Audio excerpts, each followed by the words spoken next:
Hello everyone, welcome to our channel. This is Anjali Pratap and you are here to embrace the iExamB learning experience जहाँ पे होती है आपकी preparation 50% faster. And in order to achieve a faster preparation, we need to understand what are the different ways we can actually avoid our mistakes and basically वो सारे loopholes से तो हम बिल्कुल बच जाएं जो दूसरे करके आए हैं. तो समझदारी इस चीज़ में कि हम दूसरों की गलतियों से जल्दी से सीख जाएं और वो गलतियां खुद ना करें, वरना खुद गलती करें और फिर सीखेंगे तो it's going to be a time taking process, isn't it? So let's try to understand what all mistakes are there which we can definitely avoid. तो अगर हम बात करें यहाँ पे फिलहाल SBI PO के एग्ज़ाम की, तो ये सारी पॉइंट्स जो है वो मैं आपको प्रीलिम्स और मेंस दोनों को ध्यान रखते हुए बता रही हूँ. These are some generic points जो आपको दोनों ही पार्ट्स में हेल्पफुल रहेंगी. ठीक है, अभी सामने फिलहाल हमारा प्रीलिम्स है तो हम उसके अकॉर्डिंग सबसे पहले इसको इम्प्लीमेंट करने की कोशिश करेंगे. And the very first thing is failing to plan. Students time management ना हम बहुत ग्रांटेड ले लेते हैं. हम सोचते हैं कि हम तो ये अचीव कर लेंगे without having a clear goal, without setting some boundaries for us, clear boundaries basically for us. हम ये सोच लेते हैं कि हम ये कर लेंगे. Students, please focus on effective planning. This might take initially like half an hour or 45 minutes. है ना, आपको लग रहा होगा कि मैं इतने टाइम पे एक चैप्टर टेस्ट कंप्लीट कर लेता, एक फटाफट एक सेक्शन टेस्ट में अटेम्प्ट कर लेता. ठीक है, मैं आपकी बात से अग्री कर रही हूँ, लेकिन ये जो 45 मिनट्स आप फिलहाल इन प्लानिंग पे इन्वेस्ट करेंगे ना, वो आपके आगे आने वाले दिनों में आपकी जो स्ट्रैटेजी है उसको और भी इफेक्टिव बना देगी. ठीक है, तो अगर आपने एक चैप्टर टेस्ट कम करके अगर स्ट्रैटेजाइज में करने में थोड़ा समय लगाया है और आप 10 की जगह 9 टेस्ट अटेम्प्ट कर रहे हो but with effective planning and strategy, I think आपको सेकेंड वाला पार्ट चुनना चाहिए. Second point is your ignoring grammar rules. मुझे लगता है ये वाले पार्ट से ना बहुत सारे लोग भागते भी हैं, specially those who are not having English background. तो बहुत पहले आपने इंग्लिश पढ़ा है और पढ़ा भी बस इसलिए मजबूरी में कि जल्दी से जो है ना हमारा एग्ज़ाम कंप्लीट हो जाए, मैं बस पासिंग मार्क्स ले आऊँ and that's it. Guys, grammar rules जब मैं बोल रही हूँ तो मैंने आपको ये नहीं बोला कि आपको प्रो बन जाना है. You don't have to be an expert thing over there, but कुछ टॉपिक्स के ऊपर आपको ध्यान देना है. जैसे आप यहाँ पे देखो, मैंने टेंस का नाम लिखा है, आर्टिकल, प्रीपोजिशन और जो फंडामेंटल्स होते हैं. अगर आपको ऐसा लग रहा है कि मैं अभी ग्रामर बुक लेने जाऊँगा तो वहाँ पे तो मुझे सारे चैप्टर्स मिलेंगे, how I am going to differentiate, है ना. तो आप किसी भी अगर मैं फिलहाल अगर iExamB के मॉक टेस्ट की बात करूँ, तो अगर आप यहाँ पे जब आप अटेम्प्ट करते हो तो सोल्यूशन में you will be having a detailed rules and application given, जिसकी वजह से आप एटलीस्ट वो नोट्स में मेंटेन कर सकते हो कि ये टेंस के जो पॉइंट है जिसके ऊपर हमें क्वेश्चन आया था, ये प्रीपोजिशन का यूसेज है या कोई फिक्स प्रीपोजिशन का यूसेज है, तो वहाँ पे आपको लिखा हुआ रहता है. तो ये चीज़ आपको हेल्प मिलेगी. उसके अलावा आप हमारे अगर सेशन में हो, सेशन अगर आपने कोर्स ऑलरेडी इनरोल करके रखा है तो वहाँ पे भी हम PDF दे देते हैं जहाँ पे आपको सिर्फ टू द पॉइंट वाले जो रूल्स है ना आप वो पढ़ो और पूरी ग्रामर मतलब एक्सपर्ट बनने की ज़रूरत नहीं होती है.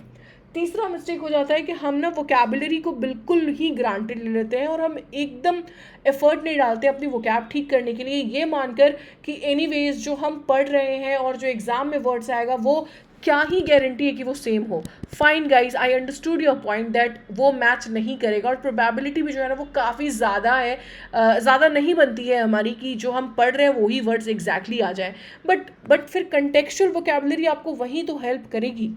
और ये जो आपने ऐसा क्यों सोच लिया कि वो एग्जैक्ट वर्ड ही आपको हेल्प करेगा, उसके आसपास का जो कंटेक्स्ट है, मीनिंग है या जो सेंटेंस स्ट्रक्चर है वो हेल्प नहीं करेगा. तो डोंट डू दैट मिस्टेक. याद रखिएगा, पढ़ाई कभी भी बेकार नहीं जाती है. Indulge yourself in a consistent reading practice, guys. I'm not saying this just for the sake of cracking this exam, but याद रखिए, अगर एक अच्छा स्पीकर, एक अच्छा लीडर, एक अच्छा मैनेजर बनना है तो आपको ये वाली हैबिट अपनानी पड़ेगी. दूसरी चीज़, आप इफेक्टिव यूटिलाइजेशन के लिए फ्लैश कार्ड्स का इस्तेमाल कर सकते हैं. ये आपको नए वर्ड्स को याद करने में हेल्प करता है. बहुत सारे ऐप्स अवेलेबल हैं स्पेसिफिकली वोकैबुलरी के लिए. बहुत सारे वेबसाइट्स हैं जहाँ पे आप सीधा फोकस कर सकते हो. जैसे vocabulary.com वेबसाइट पे आप जाओ, बहुत सारे इंपॉर्टेंट वर्ड्स वहाँ पे दिए गए हैं, कंटेक्स्ट दिया हुआ है और सेंटेंस में भी यूज़ करके दिया हुआ है.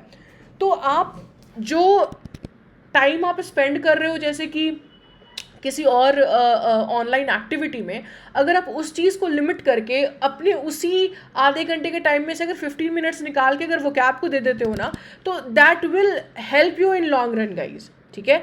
तो ये ऑनलाइन रिसोर्स फ्लैश कार्ड आपको हेल्प करेगा आपके वर्ड्स को इफेक्टिवली यूटिलाइज करने में, उसे समझने में, और कंसिस्टेंट रीडिंग आपको ओवरऑल कॉम्प्रिहेंशन में हेल्प करेगी। फिर आती है नेक्स्ट पॉइंट जो रीडिंग कॉम्प्रिहेंशन है हमारा। अगर आपने हमारी प्रीवियस ईयर पेपर के जो एनालिसिस या ट्रेंड्स देखी होगी तो आपको मालूम चल गया होगा कि रीडिंग कॉम्प्रिहेंशन एक ऐसा टॉपिक है जिसे हम छोड़ना तो बिल्कुल भी अफोर्ड नहीं कर सकते हैं। मतलब this is something which we have to attempt. जब हमें पता है इससे बचने का कोई रास्ता नहीं है तो उसे जितनी जल्दी अपना ले उतना बेहतर होगा। सबसे पहली चीज़ होती है एक्टिव रीडिंग। क्या होता है ना, पढ़ते पढ़ते हम अपने ख्यालों में खो जाते हैं और ये भूल जाते हैं कि अभी पिछले 2 पैराग्राफ में हमने क्या पढ़ा। तो guys if you are reading something, अगर आप न्यूज़पेपर ही पढ़ रहे हैं, so keep your phone away, sit in a very silent environment और अ पोजीशन कि अगले 10 मिनट तक आपका जो ध्यान है ना वो किधर भी डाइवर्ट नहीं हो। अगर आप फ़ोन पे ही यूज़ कर रहे हो, मान लो आपने आर्टिकल डाउनलोड कर लिया है, तो प्लीज़ ट्राई कि आप ना उसे एरोप्लेन मोड पे डाल लो या कुछ देर के लिए जो है ना आप अपने नोटिफिकेशंस बंद कर लो तो बेटर होगा, क्योंकि ये आपको हेल्प करेगा एक कंसंट्रेशन के साथ रीड करने के लिए।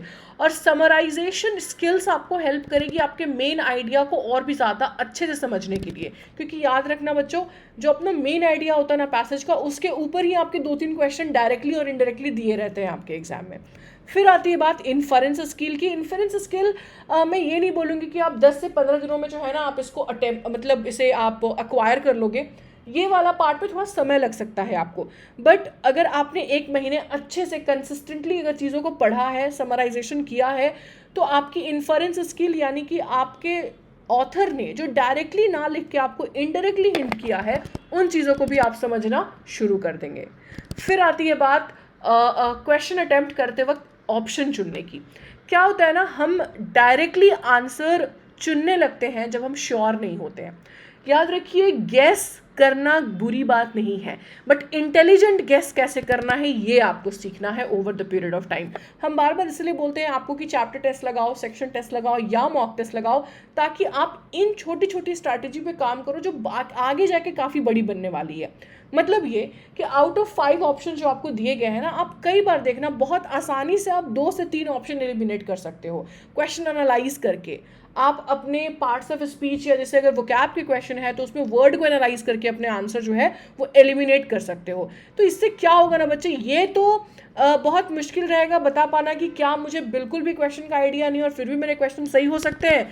देखो, उस वक्त भी आपकी प्रोबेबिलिटी वहाँ पे 0 रहेगी, लेकिन अगर आपने कुछ स्ट्रैटेजी के साथ अपने ऑप्शन एलिमिनेट कर दिए हैं तो आपके चांसेस सही होने के काफ़ी इंक्रीज हो जाते हैं। ठीक है, तो ये बात पक्की रही कि अगर ये मौका लगा आपको एग्जाम में कि आपको गैस करने की भी नौबत आ गई है, तो प्लीज़ मेक श्योर कि वो गैस आप इंटेलिजेंट गैस करें, वेग गैस ना करें।